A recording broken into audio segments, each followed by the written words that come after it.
কে শেখালো আপনাদের? অন্যায়ের প্রতিবাদ করতে হলে মোমবাতি নিয়ে রাস্তায় নামতে হবে, রাত দখল করতে হবে? কে শেখালো? আমাদের পূর্বজরা তো শিখিয়ে গেছেন যদি নারীর অপমান হয় গোটা রাজ্যটাকে জ্বালিয়ে দিতে হবে, যেমন রামচন্দ্র আর বজরংবলী করেছিলেন। সীতার অপমানে রাবণের লঙ্কা জ্বালিয়ে দিয়েছিলেন। মহাভারতে দ্রৌপদীর অপমানে পাণ্ডুরা কৌরব রাজবংশই ধ্বংস করে দিয়েছিলেন।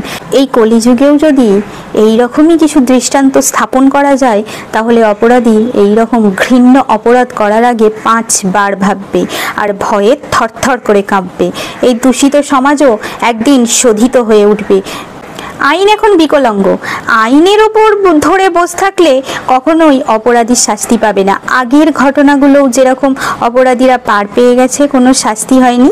যতদিন ফেসবুকে লেখালেখি, ইনস্টাগ্রামে লেখালেখি চলবে ততদিনই এইসব ব্যাপারগুলো আমরা জানতে পারবো। তারপরে আস্তে আস্তে সব কিছু শান্ত হবে আর অপরাধীরাও অপরাধ করে আবার ছাড়া পেয়ে যাবে আর তাদের হাতে আবার এই রকম ঘৃণ্য অপরাধের লাইসেন্স তুলে দেব আমরা।